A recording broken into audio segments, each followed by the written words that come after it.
Welcome back, everyone. We're diving into a pretty unsettling case today. The story of Michael Terry. He was this serial killer who targeted Atlanta's gay community back in the 80s.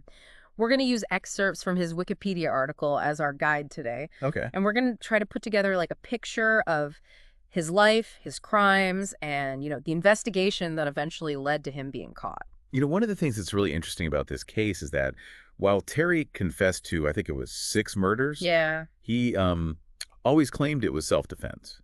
And yet when you really get into the details of what he did and kind of his background, it paints a picture that's, well, a bit more complicated. Yeah, for sure. It's not as clear-cut as it might seem at first. Right. So let's start at the beginning. Michael Terry was born in 1960 in Tallahassee, Alabama. Now his early life wasn't exactly easy. He dropped out of school in the 10th grade, and he had a history of petty crimes. We're talking, burglary, robbery, assault. He even had a charge for carrying an unlicensed firearm. Yeah, and that early history of criminal behavior, especially the violence, it can definitely be a sign that there are some underlying issues. You often see this kind of escalation in people who go on to commit more serious crimes.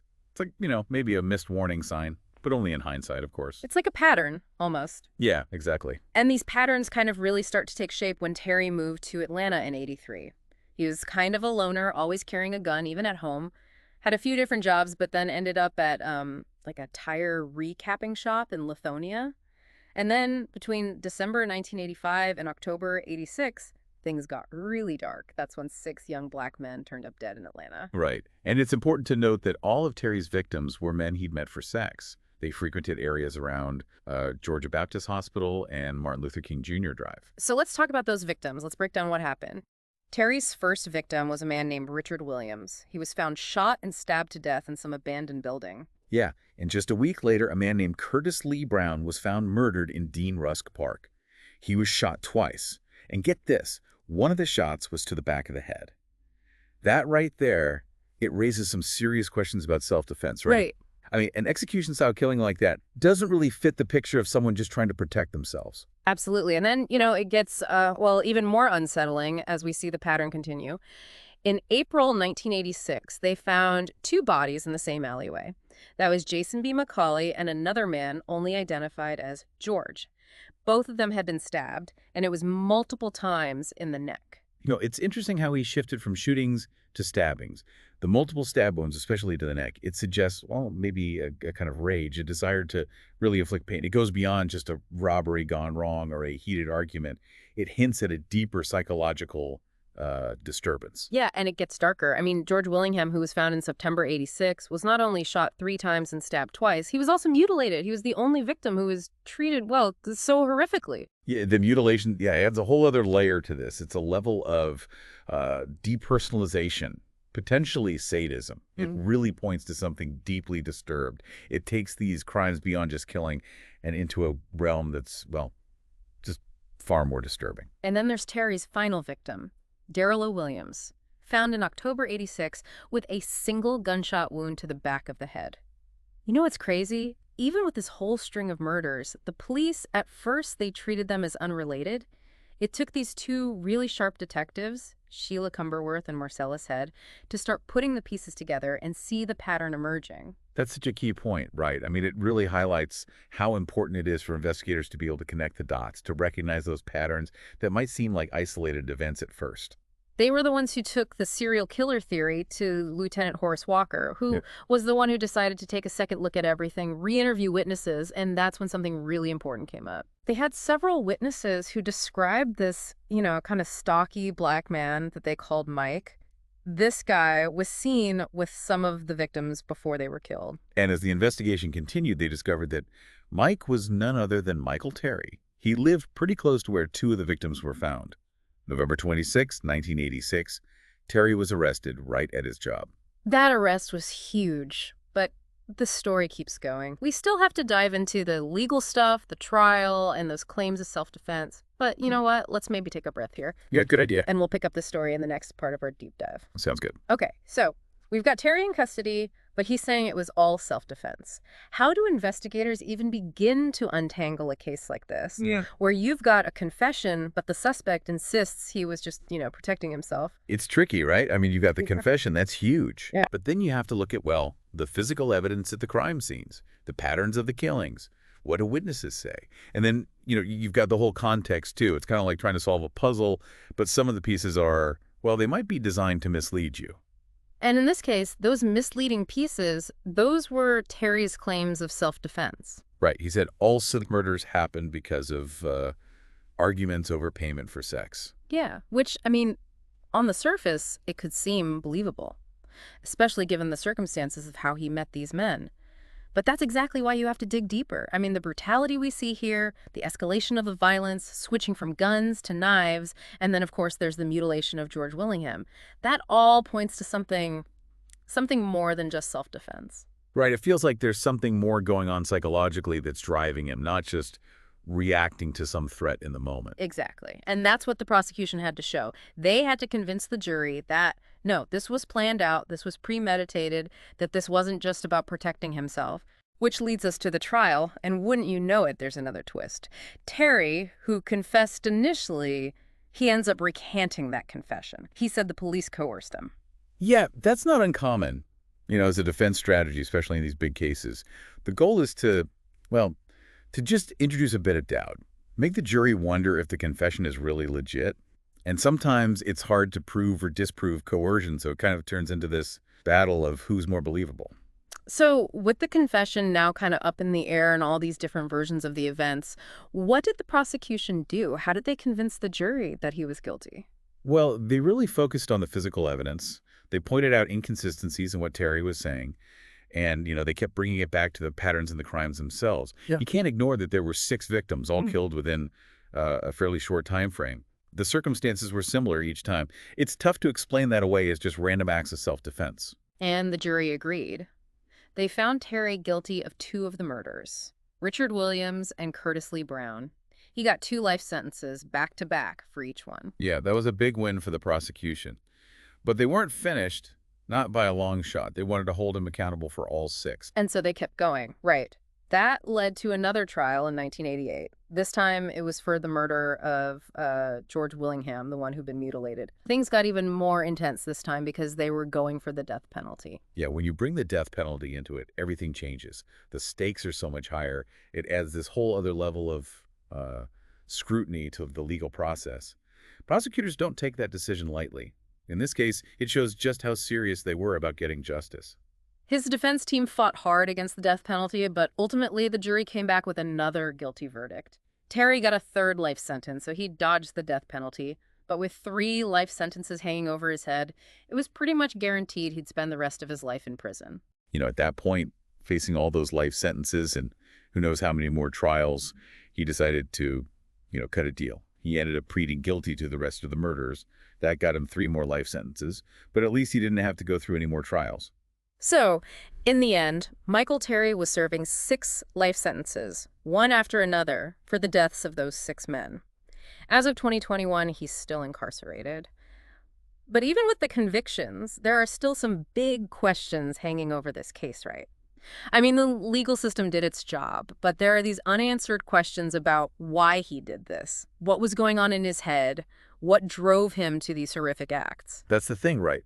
The courts decided he was guilty, but understanding the why, the motivation behind something like this, that's a lot more difficult. It's almost impossible to get a definitive answer sometimes. It's like we've solved the puzzle, we know who did it, but there are still these missing pieces. We don't see the whole picture. And maybe you never will, but does that mean we should stop looking? No way.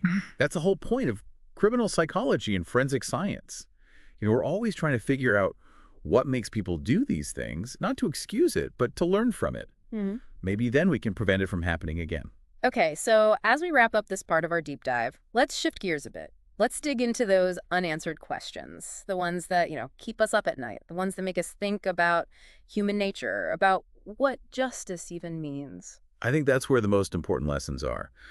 When we look at the questions we don't have answers to, we have to face our own biases, our assumptions. We have to really grapple with the complexities of good and evil. And maybe, just maybe, we come out of it with a better understanding of ourselves and the world around us. It's kind of heavy stuff, but it's important to think about. Now, how much did the social climate back then play a role in all of this? I mean, we're talking about the 80s, a time when homophobia was really widespread. Did that affect how these crimes were seen, how the investigations were handled? That's a great question. We can't just ignore the historical context. These murders happened during a time when being LGBTQ+, well, it wasn't accepted the way it is today. It makes you think, would the investigations have been as thorough? Would there have been as much public outrage if the victims had been, from a different group? It's definitely something to consider. And what about Terry? Was he targeting these specific men because, well, because of who they were? Men he met for sex, who spent time in certain areas. Does that give us any clues about what was going on with him? It definitely complicates things, that's for sure. Serial killers, they often have these patterns in how they choose their victims. And those patterns, they can tell us a lot about, their motivations, their fantasies, even their vulnerabilities.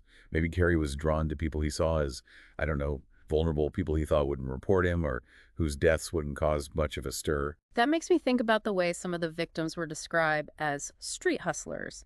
It's a label that comes with a lot of baggage, a lot of negative stereotypes. Do you think that kind of language had an impact on how people saw them, how law enforcement saw them? Could that have affected how the whole case was handled? Absolutely. The words we use to talk about victims, it matters. Calling someone a street hustler, it could dehumanize them. Makes it easier to, not think about their lives, their experiences. We have to remember, each one of those victims was a person with their own story, their own hopes, their own family and friends who were left to deal with this horrible loss. It's like a reminder that behind all the news stories and legal battles, there were real people whose lives were cut short. Exactly. Yeah. And we tend to focus on the killer, why they did it. But it's just as important to focus on the victims and, how these crimes impacted everyone around them. Those stories deserve to be told. This deep dive into Michael Terry, it's been a look into some really dark stuff. We talked about how complicated these crimes were, the challenges of the investigation, and we've seen that there are some questions we just can't answer. But if there's one thing I hope you take away from this, it's the importance of, well, empathy, critical thinking, and being aware of our own biases. I couldn't have said it better myself. This case, it's a wake-up call. Mm. Even when we're trying to get justice, we can't forget to be human. And that's a good place to wrap things up, I think. Thanks for joining us for this deep dive. Keep thinking about these issues, keep asking tough questions. Learning and understanding, it's a lifelong journey. Couldn't agree more. We've gone through all the details of the Michael Terry case, but it's the questions that are left unanswered that really make this story so, I don't know, intriguing. Like, how much did the social climate back then play a role in all of this? It was the 80s, homophobia was, well, pretty rampant. Did that have an impact on how these crimes were perceived, how they were investigated? Oh, absolutely. That's a really important thing to think about. You can't just ignore the historical context. I mean, think about it. Back then, being part of the LGBTQ plus community wasn't nearly as accepted as it is today, not even close. And it makes you wonder, would the investigations have been as thorough? Would the public have been as outraged if the victims had been, from a different group? It's a tough question, but it's one we have to ask. And then there's Terry himself. Was he specifically targeting these men because of who they were? I mean, we know he met them for sex, they hung out in certain areas. Does that tell us anything about why he did what he did? Well, it definitely adds another layer of complexity to things, that's for sure. Serial killers, they often have these patterns when it comes to choosing their victims, right? And those patterns, they can tell us a lot about what might be going on in their heads, their motives, their fantasies, even their weaknesses.